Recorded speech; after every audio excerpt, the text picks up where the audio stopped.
தொடக்க நூல் 2ஆம் அதிகாரம்.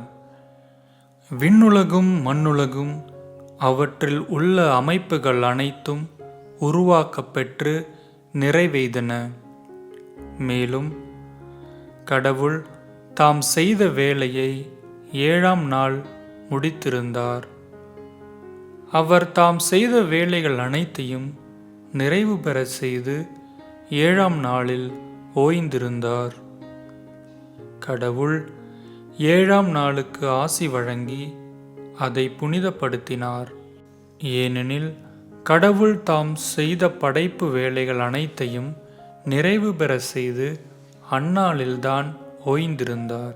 இவையே விண்ணுலக மண்ணுலக படைப்பின் தோற்ற முறைமையாம். ஆண்டவராகிய கடவுள் மண்ணுலகையும் விண்ணுலகையும் உருவாக்கிய பொழுது மண்ணுலகில் நிலவெளியின் எவ்வித புதரும் தோன்றியிருக்கவில்லை. வயல்வெளியின் எவ்வித செடியும் முளைத்திருக்கவில்லை. ஏனெனில் ஆண்டவராகிய கடவுள் மண்ணுலகின் மேல் இன்னும் மழை பெய்க்கவில்லை. மண்ணை பண்படுத்த மானிடர் எவரும் இருக்கவில்லை. ஆனால் நிலத்திலிருந்து மூடுபனி எழும்பி நிலம் முழுவதையும் நனைத்தது.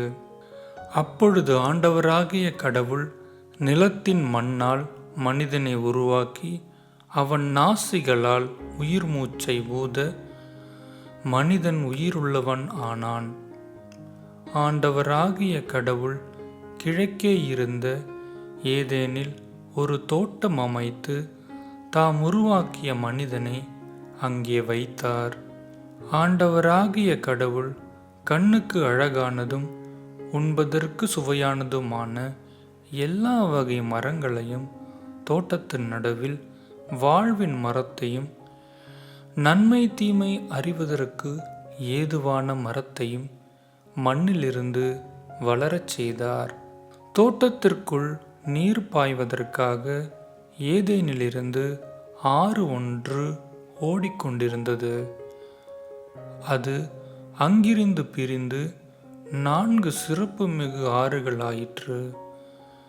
முதலாவது பெயர் பீசோன். இது கவீலா நாடு முழுவதும் வளைந்து ஓடுகிறது. அங்கே பொன் விளையும். அந்நாட்டு பொன் பசும்பொன். அங்கே நறுமண பொருள்களும் வண்ண மணிகற்களும் உண்டு. இரண்டாவது ஆற்றின் பெயர் கீகோன். இது எத்தியோப்பிய நாடு முழுவதும் வளைந்து ஓடுகிறது. மூன்றாவது ஆற்றின் பெயர் திக்ரீசு. இது ஆசியாவிற்கு கிழக்கே ஓடுகின்றது. நான்காவது ஆறு யூப்பிரத்தீசு. ஏதேன் தோட்டத்தை பயன்படுத்தவும் பாதுகாக்கவும் ஆண்டவராகிய கடவுள் மனிதனை அங்கு கொண்டு வந்து குடியிருக்கச் செய்தார். ஆண்டவராகிய கடவுள் மனிதனிடம், தோட்டத்தில் இருக்கும் எந்த மரத்திலிருந்தும் உன் விருப்பம் போல் நீ உண்ணலாம். ஆனால் நன்மை தீமை அறிவதற்கு ஏதுவான மரத்திலிருந்து மட்டும் உண்ணாதே. ஏனெனில் அதிலிருந்து நீ உண்ணும் நாளில் சாகவே சாவாய் என்று கட்டளையிட்டுச் சொன்னார். பின்பு ஆண்டவராகிய கடவுள் மனிதன் தனிமையாக இருப்பது நல்லதென்று அவனுக்கு தகுந்த துணையை உருவாக்குவேன் என்றார். ஆண்டவராகிய கடவுள் மண்ணிலிருந்து எல்லா காட்டு விலங்குகளையும் வானத்து பறவைகளையும் உருவாக்கி அவற்றிற்கு மனிதன் என்ன பெயரிடுவான் என்று பார்க்க அவற்றை அவனிடம் கொண்டு வந்தார். உயிருள்ள ஒவ்வொன்றுக்கும் அவன் என்ன பெயரிட்டானோ அதுவே அதன் பெயராயிற்று. கால்நடைகள், வானத்து பறவைகள், காட்டு விலங்குகள் ஆகிய எல்லாவற்றிற்கும் மனிதன் பெயரிட்டான். தனக்கு தகுந்த துணையையோ மனிதன் காணவில்லை.